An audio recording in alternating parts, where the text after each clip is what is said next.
Halos magdadalawang buwan na umano, simula nang nawala ang grade 9 teacher at beauty pageant contestant, na pambato ng Tuy Batangas sa Miss Grand Philippines 2023, na si Catherine Camilon. Duda ng karamihan, ay nagkatotoo nga ang hula ni Rudy Baldwin, isa sa mga tanyag na manghuhula, o nagbabasa ng mga pangitain o prediction sa mga nangyari, o mangyayari pa lamang. Pahayag ng sambayanan, na mukhang ang si Catherine Camilon ang ibig sabihin ni Baldwin, nang mag-post ito sa kanyang Facebook account noong ika-26 ng Oktubre, patungkol sa isang babaeng ibinaon sa lupa, sa Batangas. Narito ang nasabing prediction ni Rudy Baldwin, sa vision na nakikita niya sa Batangas.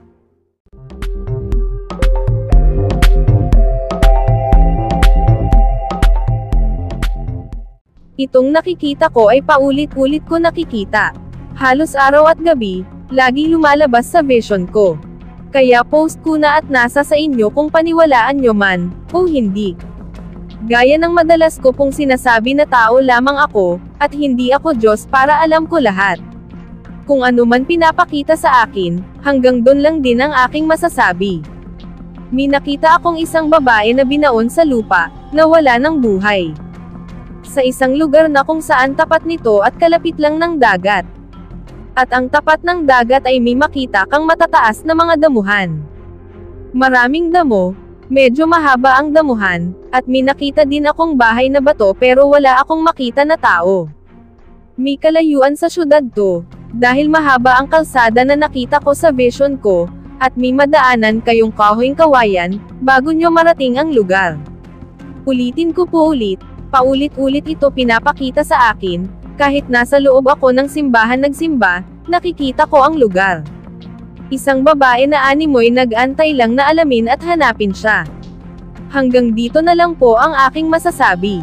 Lagi lang natin tandaan na mag-ingat ang lahat palagi, at huwag kalimutan ang manalangin ng Time Team. At kami po ay nakikiramay at dinaramdam namin ang hapdi, personal kong dinaramdam din ang hapdi na pinagdadaanan po ng inyong pamilya. Kumusta po ang pamilya ninyo ngayon? Ito ho, patuloy ho kaming naghihintay ng linaw sa pagkawala ho ng aming anak na kahit naman nga ho meron ng mga nalabas na balita na may nakita na ganyan, na babaeng duguan, pero hindi pa naman ho namin kinaklaro na yun ho talaga ang aming anak, dahil hindi naman ho pa parang kita na mismo yung mukha niya, ang babae. Kaya sa isip po namin, sa puso namin, kami ho ay naniniwala pa na buhay pa ho ang aming anak, dahil hindi pa naman nga ho siya nakikita. Wala pa naman ho ibig ko sabihin yun ho talagang mismong nakita na, yung talagang siya. Opo. Naghihintay pa rin ho kami ng mas maliwanag at maayos na labas ng mga investigasyon, ng kung ano man po yung mga magiging resulta. Oho. Kumbaga, hindi pa tinatanggap ng inyong puso at isipan na si Catherine ay wala na. Siyempre, ako ho, bilang ina, kami Opo. bilang pamilya. Sobrang masakit po sa amin yung mga lumabas na balita na yan siya, ito yung nakita nila. Oho. Pero wala ho akong mismong, dahil ako ho, talaga hanggat maaari pinaglalabanan ko yung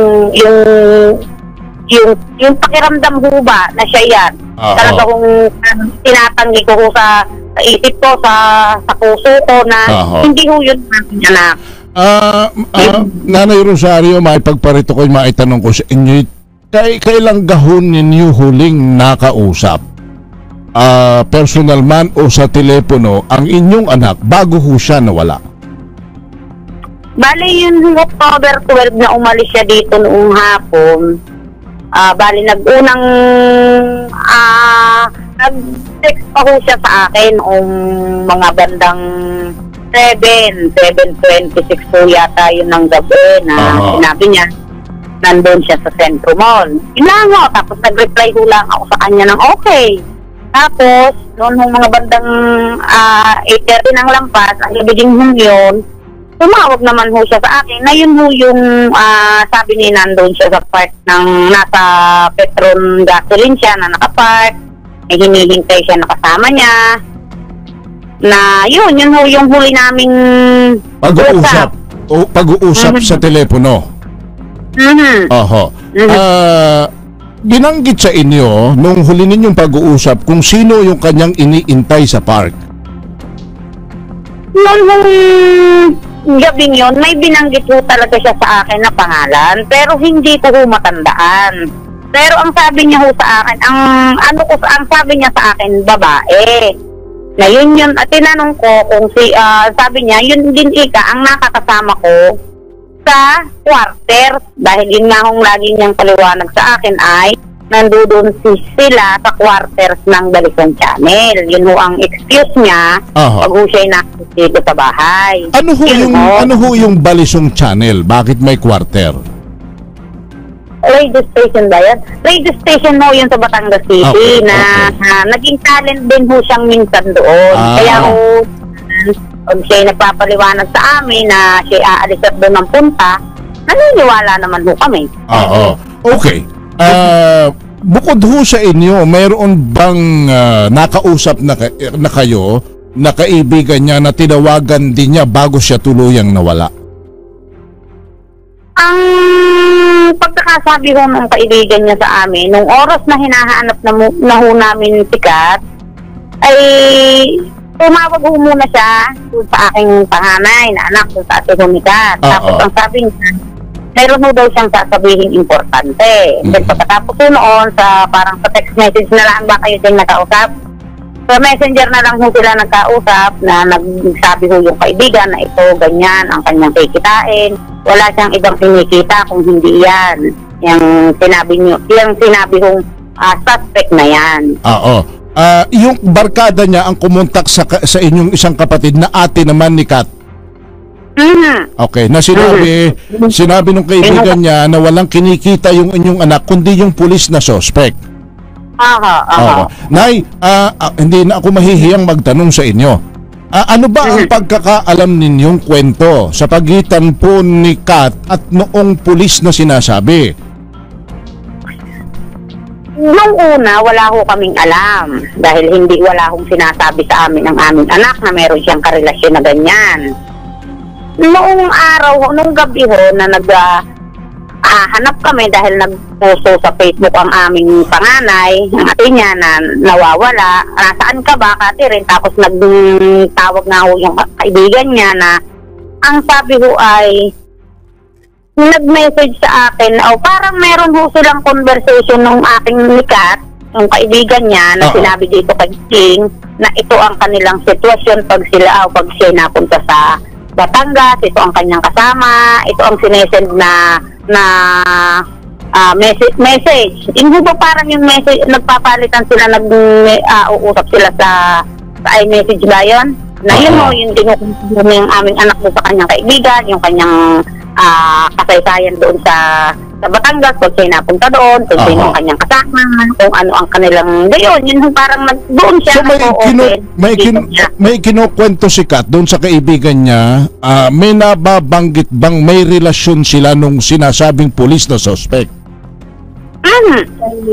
May mga picture ho na isinisend si Kat doon sa kanyang kaibigan na magkasama sila.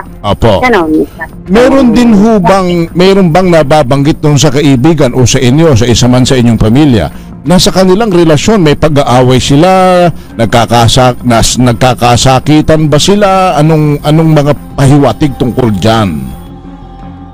Minsan ho, nung nakausap namin yung kaibigan niya, parang may nakwento ho siya na nagkwento nga ho daw si Kat sa kanya na parang nagkukwento na parang siya'y sinasaktan, ganoon, nagkinaho sa kanya ni Kat, na pag sabi ko naman minsan nung sa bahay, may inano din naman pasa, pero hindi naman ho yung mismong maraming na. Siyempre, kung yun ho naman sobrang dami na, siya may mga ano-ano. Apo. Magtatanong ako. Meron din ho siyang ipinakita sa akin, yung aking anak, na sabi meron akong pasa, hindi ko alam kung saan nadali. Yun ho ang sabi niya. Saan parte ng katawan siya may pasa? Hindi ko na ho, sir, tanda hindi ko na ho tanda. Basta ang tanong lang ho niya sa akin, ang sabi niya sa akin ay, kaya rin nadali. Yun ho ang kanyang ano sa akin. Siyempre, wala naman nga ho siyang sinasabi na, ito, may nananakit sa akin ganito. Wala naman ho siyang sinasabi dahil wala naman ho sinasabi sa amin kahit ano. Pero sa inyong pag-uusap bilang mag-ina, nag-open ba siya ng tungkol sa relasyon niya doon sa pulis? Wala ho, sir. Wala ho talaga. Wala siyang inaamin. Kung sa kanya ho kay Kapo talaga, wala ho talaga kaming alam. Hindi rin ho ninyo siya tinanong, ano ba kati rin itong nababalita? May relasyon daw kayo ng pulis. Wala kayong natanong na gano'n?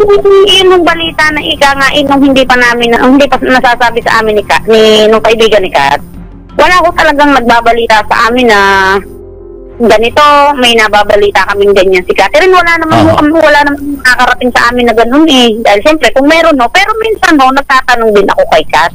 Sabi ko, wala ka bang boyfriend? Wala ka bang kinikita pag napunta ka sa Batangas? Minsan ko na ho yung naitanong sa kanya. Wala ka ba akong kinikita pag napunta ka sa Batangas? Nagtanong, ang sagot niya ho lang sa akin, wala. Sinong kikitain mo? Di siyempre yung mga kasama ko. Yan ho ang naging ano niya sa amin eh. Yan ho lagi ang sagot niya sa amin eh, na kahit na nga minsan. Ba't ka ba, iisipin niyo, ba't ka ba nandoon? Di mo, may sinasabi siya na gano'n, may excuse yan sa amin. Kumbaga na, may tiwala naman kayo sa inyong anak at kanyang sabihin, ginagalang ninyo, tinirespeto. Sapagkat siya rin naman ay nasa edad na.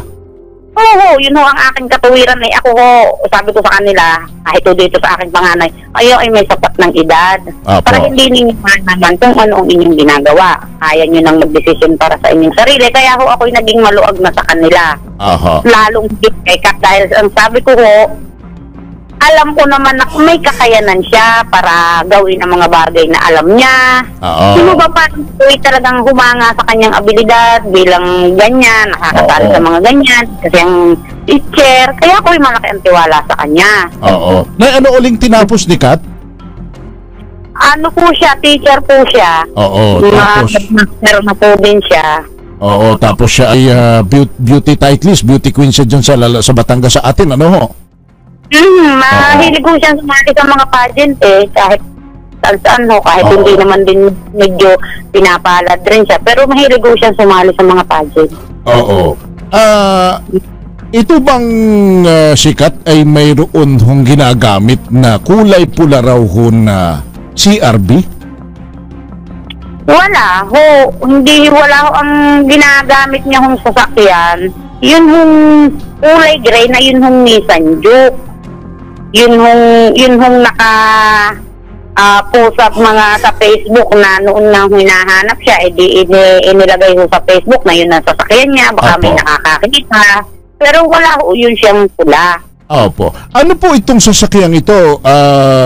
Ito ho ba ay nabili niya? Personal ba niya ito? Paano siya nagkaroon ng Nissan Juke? Kung mamarapatin ninyong masagot itong aking tanong. Nung una inuuwi niya dito yan, ang excuse niya uling sinasabi sa amin, yung paliwanag niya sinasabi sa amin ay, ito ay pinahiram lang ito sa akin, nung kasamahan ko sa Balito. Yun ho, siyempre, Balitong channel, yun ho, yun. Ano pa ho, kahit medyo meron ho akong tanong, minsan ho, sasagot siya, na parang hindi ho akma doon sa tanong ko.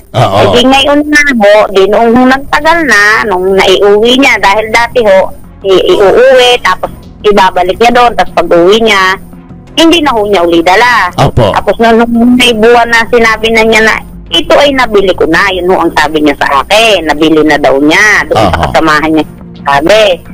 Tapos, nito nga hong nagkaganito na iyang sitwasyon niya, nasabi din ho sa amin ng kaibigan niya na ito daw sasakyan na ito ay galing mismo doon sa suspect yan. At yun ho ang sabi, ni Catherine Opo. na ibigay yun sa kanya. Kanino niya sinabi na yung sasakyang ginamit niya na Nissan Juke na gray ay galing doon sa suspect? Kanino niya binanggit yun? Sa kaibigan? Hindi mo sa kaibigan.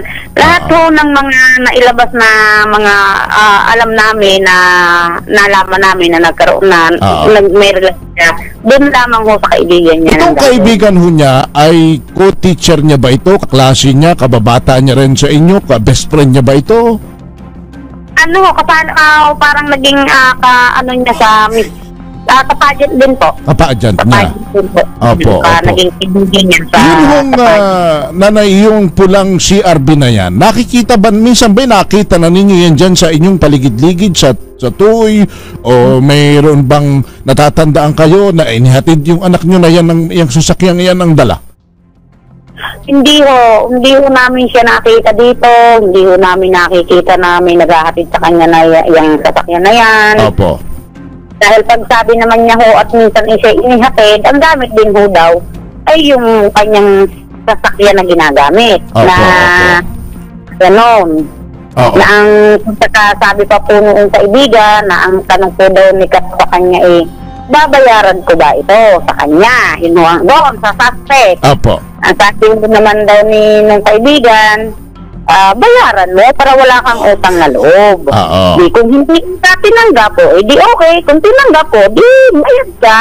Di mo ang naging sabi sa amin ng kaibigan niya. Pero iyon ay ikinukonsider noong pulis o tsaka nung anak ninyo na bigay sa kanya. Ang dito sa amin hindi sinabi ni Kat na bigay yun sa kanya Ang sabi niya ho sa amin ay binili niya. Binili niya, oo. Dahil siyempre, hindi naman ho siguro niya sasabihin yun sa amin dahil wala naman talaga siyang pinapaliwanag sa amin. Opo. Na kaya niya ho yung nabili, nag-reloan siya. Hindi naman niya ho sinasabi na ay may nagbigay nito sa akin. At wala naman ho siyang pinapaliwanag na may karelasyon siya.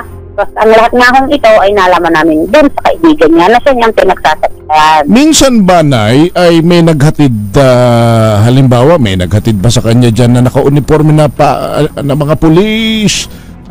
May nagitaw ba sa inyo rin mga naka-uniforme na tila umaalalay kay Kat? May mga pagkakataon bang ganon? O kahit doon sa mga pageant na sinasalihan niya? Dito ho sa bahay, yung ika ngayang mga ganyan na mga naghahatid na mga parang minsan ho, bali 2 beses na matagal-tagal na din ho, pero ngayong taon din ho lang na ito. Pero nakausap naman ho namin na parang sila ay nag-meet lang dito sa bahay. Magkaibigan sila, ay parang sinadya ang sikat dito sa bahay para siya makita ng personal, na nakausap din naman ho namin dito.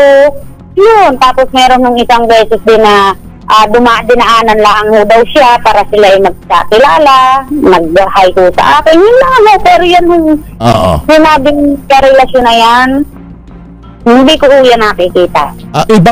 Ibang pulis ang dumaan sa inyo para makilala si Kat? Ang sabi naman niya nga ho, yung parang mga kausap niya, mga kaibigan niya, nasa sinaw gusto ng mamit, ng personal. Po siya minsan yung parang dinadaanan, may mga pinuntahan ho daw, gusto nang dumiretso dito para siya makita ng personal. So yung suspect na sinasabi ni minsan hindi ipinakilala o nagpakilala o isinama o nakarating sa inyo, walang kayong natatandaan? Wala akong ganun. Pero sa kwento nung kanya kaibigan, may relasyon si Kat at yung sinasabing suspect.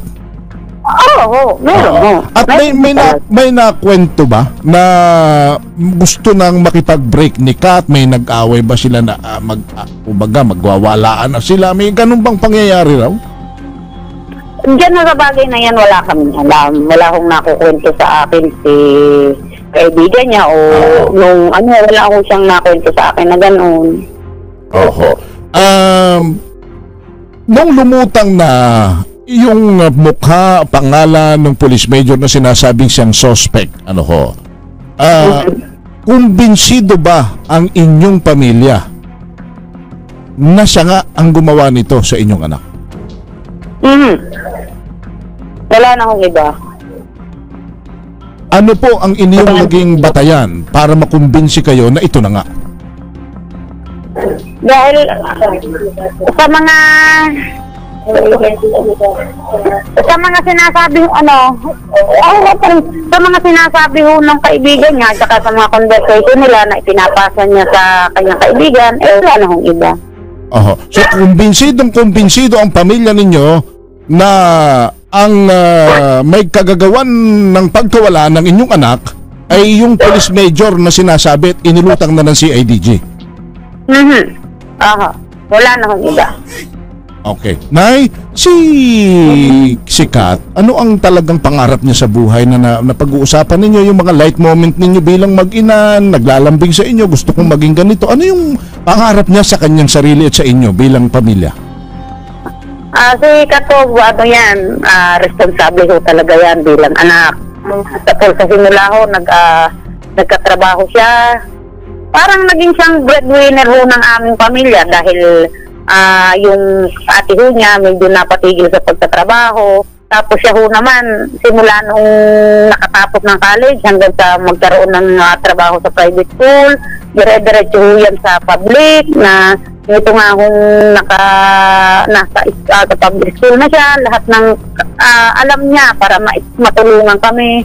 Siya ho ang magsaayos ng aming simpleng bahay na pag may pera siya galing sa sweldo, binibigyan niyo ako kahit kaunti-kaunti. Basta pagdating ho sa buhay pamilya, responsable ho si Kat. Pero pagdating ho dito sa bagay na nangyaring ito, wala ho siyang nai-open sa amin kahit ano. Malambing ba siyang anak sa inyong mag-asawa, sa kanyang mga kapatid? Malambing ho alam ko ho sa kanya pag yung parang siya may wala sa mood, tahimik ko yan. Pero pag siya ay parang isip niya parang okay siya, siya ay daldal. Kwento siya ng kwento ng mga tungkol sa kanyang mga eskwela, kanyang mga estudyante, kukwento siya sa ate niya. Tapos kahit po sa akin, sasabihin niya, inay, tingnan mo yung mga eskwela ko, mga estudyante ko, magbibideo siya. Ulit-ulit niyang ipakikita sa amin.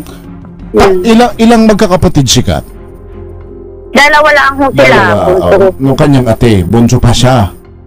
Bunso ho siya. Napakasakit nito, inay, babae, bunso. Ang ganda ng bukas na nag-aantay sa kanya. Ang ganda ng kanyang mga pangarap sa sarili at sa inyo, biglang kinuha sa malagim na paraan na hanggang ngayon na hindi pa ninyo nakikita.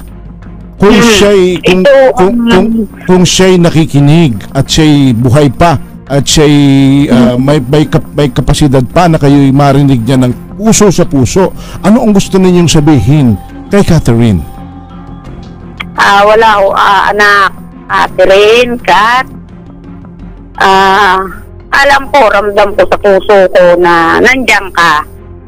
Alam kong hindi pa ito ang panahon para ikaw ay mawala sa amin. Basta maghihintay kami, hihintayin ka namin hanggang sa makabalik ka. At magsisimula ulit tayo ng mas maayos at magandang buhay. Yung marami mong pangarap, yung marami mong sinasabi sa akin na ganito, ganyan ka, ayan, gagawin uli natin sa pagbabalik mo. Mahal na mahal ka namin, anak. Gaano kahapdi, gaano kalungkot, kapait ang nararamdaman ninyo ngayon? Sa nararamdaman ko ngayon, talagang sobra kong sakit na yung luha ko, hindi ko na alam kung kailan siya lalaglag. Hindi ko na yun bang parang yung sakit na nararamdaman ko talagang pinaglalabanan ko dahil naasa ho ako na ang aming anak ay makakabalik ng ligtas. Tulong ho at awa ng Panginoong Diyos. Opo. Hanggat hindi ko nakikita ang aking anak na siya yan talaga, kung kahit meron ng mga ganyan ng mga nababalita, alam ko sa puso kong buhay ang aking anak. Yun ho ang ipinananalangin ko at ipinagmamakaawa ko sa Panginoong Diyos. Opo. Buhay ho ang aking anak. Nay, ano ang gusto ninyong sabihin at iparating sa taong gumawa nito sa inyong anak? Alam kong nakikinig siya. Baka nga ho nasa kampo, rami sila ngayon nakikinig at nanonood. Ano ang gusto niyong sabihin mula sa iyo at mula sa inyong angkan? Sir, ako ito, kung sakali at maririnig niya, sa akin, noon pa ho, sinabi ko na sa mga nakakausap ko, ang mahalaga hula ang sa amin ay ang aming anak. Makita namin siya, makabalik siya sa amin dito, ligtas, buhay, kung ano man ang naging sitwasyon niya. Sa amin ho, sir, wala akong magiging problema. Yun ho lang ang po pwede kong maipaabot sa kung siya may nakikinig. Siguro nga, ika nga ako bilang ina. Siya, wala siyang kahirap-hirap sa aking anak. Pero siguro, dumating sila sa puntong baka nga minahal niya din ang aking anak. Binigyan niya ng halaga. Ngayon ho, ang masasabi ko hula ang makita namin ang aming anak, makabalik siya, ligtas, buhay. Tapos ho ang problema. Wala akong magiging problema dahil sa lahat po ay ang mahalaga hulaang ay ang aming anak. Mahalaga hulaang ay makabalik siya ng ligtas, buhay. Hanggang, Yun ho ang aking masasabi. hanggang kailan kayo maghihintay? At kung hindi ba dumating ang panahon na makaharap at maiharap sa inyo ng buhay ang inyong anak, kayo ba ay handang makipagsapalaran sa husgado? Opo.